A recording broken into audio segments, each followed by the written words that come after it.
भारत और south Africa के बीच 3 मैचों की एक दिवसीय सीरीज का पहला मुकाबला 19 जनवरी को पार्ल में खेला गया, जहां बोलैंड पार्क में एक नया इरा शुरू हुआ। लेकिन पहले ही मुकाबले में भारत को निराशा हाथ लगी। केएल राहुल के नेतृत्व में टीम इंडिया को पहले मुकाबले में हार झेलनी पड़ गई। एक बार फिर टीम इंडिया के मिडिल ऑर्डर पर सवालिया निशान बन गया है। तो आखिर कैसे एक मजबूत भारतीय टीम को सीरीज के पहले मुकाबले में मिली करारी हार और सीरीज में पिछड़ गई टीम इंडिया, इस रिपोर्ट में हम आपको देंगे पूरी जानकारी। साउथ अफ्रीका के खिलाफ 3 मैचों की सीरीज के पहले ओडीआई मुकाबले में टॉस जीता साउथ अफ्रीका ने और मेजबान टीम एक सूखी विकेट पर पहले बल्लेबाजी करने उतरी। हालांकि अफ्रीकी कप्तान का ये फैसला शुरुआत में तो गलत साबित होता दिखा, लेकिन अंत में ये निर्णय अफ्रीकी टीम को फायदा पहुंचा गया। भारतीय गेंदबाजों ने अफ्रीका को शुरुआती झटके देकर मुकाबले में पीछे धकेलने की कोशिश तो की, लेकिन अफ्रीकी कप्तान बबूमा और वान डर हुसैन की शानदार पारियों ने मुकाबले का पासा पलट के रख दिया। साउथ अफ्रीका की शुरुआत खराब रही। 5वें ओवर में ही बुमराह ने मलान को पंत के हाथों कैच कराकर भारत को पहली सफलता दिला दी। मलान 6 के निजी स्कोर पर आउट हुए और 19 के स्कोर पर साउथ अफ्रीका को पहला झटका लगा। इसके बाद डिकॉक और नए बल्लेबाज बबूमा ने संभल कर खेलना शुरू किया। पावर प्ले में साउथ अफ्रीका सिर्फ 39 रन बना सका, लेकिन फिर डिकॉक ने गियर बदलते हुए अटैक करना शुरू किया और साउथ अफ्रीका ने 50 के आंकड़े को पार कर लिया। बबूमा और डिकॉक को सेट होता देख कप्तान राहुल ने दोनों एंड से अश्विन और चहल को गेंदबाजी दी। राहुल का ये पैंतरा काम कर गया। बोलैंड पार्क की सूखी विकेट पर अश्विन ने खतरनाक दिख रहे डिकॉक को 27 के निजी स्कोर पर क्लीन बोल्ड करके बाहर का रास्ता दिखा दिया। साउथ अफ्रीका को 58 पर दूसरा झटका लगा। वहीं डेब्यूटेंट वेंकटेश अय्यर ने मार्करम को डायरेक्ट हिट पर पवेलियन के रास्ते ड्रेसिंग रूम भेजकर फील्ड में बड़ा इंपैक्ट डाला। 68 के स्कोर पर साउथ अफ्रीका का टॉप ऑर्डर निपट गया था और भारत ने साउथ अफ्रीका को बैकफुट पर ढकेल दिया था। ऐसा लगा कि अब भारत यहां से पूरी तरीके से मुकाबले को कंट्रोल कर लेगा, लेकिन बबूमा और डुसेन के इरादे कुछ और ही थे। दोनों ने जबरदस्त बल्लेबाजी करके न केवल पहली पारी में भारत पर काउंटर अटैक कर दिया, बल्कि उनकी पारियों की बदौलत साउथ अफ्रीका ने पहले मैच में बाजी मार ली और सभी भारतीय फैंस की उम्मीदों पर पानी फेर दिया। दोनों बीच विकेट पर फेविकोल की तरह जम गए और आउट होने का नाम ही नहीं लिया। शुरू में डुसेन एक एंड से भारतीय स्पिनर्स को अटैक किए, वहीं दूसरे एंड से बबूमा पारी को एंकर करने में लगे थे। डुसेन ने चहल की गेंदों पर स्वीप शॉट की बारिश करते हुए उनकी लाइन और लेंथ ही बिगाड़ के रख दी थी। 28वें ओवर में अफ्रीकी कप्तान ने अपना अर्धशतक पूरा कर लिया और देखते ही देखते साउथ अफ्रीका ने 31वें ओवर में 150 के आंकड़े को पार कर लिया। इसके बाद तो जैसे भारतीय गेंदबाज सिर्फ तमाशबीन बनकर देखते रहे। 34वें ओवर तक बबूमा और डुसेन ने चौथे विकेट के लिए 100 रन जोड़ दिए और फिर अगले ओवर में डुसेन ने भी 49 गेंदों पर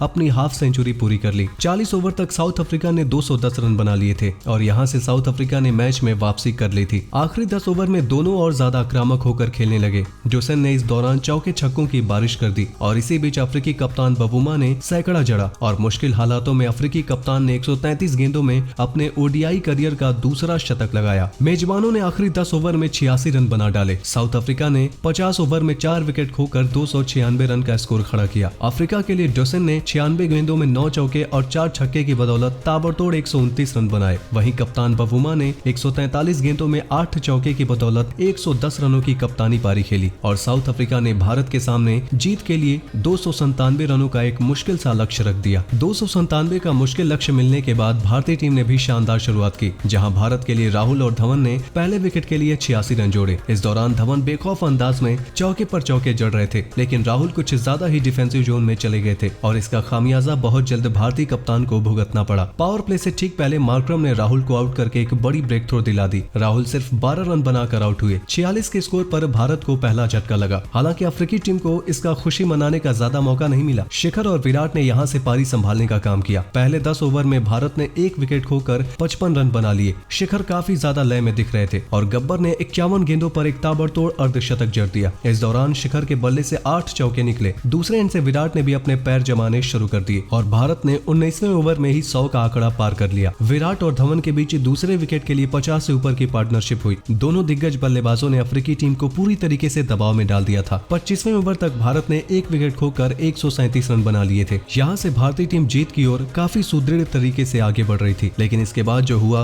उसने मैच की दशा और दिशा दोनों बदल दी। 26वें ओवर में महाराज ने खतरनाक दिख रहे धवन को बाहर का रास्ता दिखाकर 138 के स्कोर पर भारत को दूसरा झटका दिया। महाराज ने धवन को 79 के नीचे स्कोर पर आउट करके विराट और उनके बीच हुई 92 रनों की बड़ी साझेदारी का अंत कर दिया। कुछ ही देर में विराट ने भी अपनी 50 पूरी कर ली और भारतीय टीम ने 150 के आंकड़े को पार कर लिया। लेकिन इसके फौरन बाद विराट एक गलत शॉट मारकर अपना विकेट गंवा बैठे। बाएं हाथ के चाइनामैन शमसी ने कोहली को 51 के स्कोर पर आउट किया। 152 के स्कोर पर भारत को तीसरा झटका लगा और साउथ अफ्रीका ने मुकाबले में वापसी की। अब यहाँ से भारत को जीत दिलाने की पूरी जिम्मेदारी जिम्मेदारी ऋषभ पंत और श्रेयस अय्यर के कंधों पर थी, लेकिन दोनों ही कोई खास कमाल करने में कामयाब नहीं हो सके। भारतीय पारी पूरी तरीके से लड़खड़ा गई, जहां अय्यर अपनी पुरानी कमजोरी शॉर्ट पिच गेंद पर एनगिडी को अपना विकेट दे बैठे। वहीं ऋषभ को उसके ठीक बाद विकेट के पीछे क्विंटन डिकॉक ने एक शानदार स्टंप आउट करके बाहर का रास्ता दिखा दिया। अय्यर ने 17 तो वहीं पंत ने 16 रन बनाए। 181 के स्कोर पर आधी भारतीय टीम पवेलियन पहुंच गई। यहां से सबकी नजरें वेंकटेश अय्यर पर थी, पर वेंकी भी डेब्यू पर कुछ खास नहीं कर पाए और एनगिडी ने उन्हें शॉर्ट पिच गेंद पर फंसाकर पवेलियन का रास्ता दिखा दिया और भारत की मैच जीतने की रही सही उम्मीद भी वहीं पर खत्म हो गई। 188 पर भारत के 6 विकेट निकल गए और यहां से भारत की पकड़ से जीत काफी दूर हो गई। भारत का इनएक्सपीरियंस्ड मिडिल ऑर्डर एक बार फिर से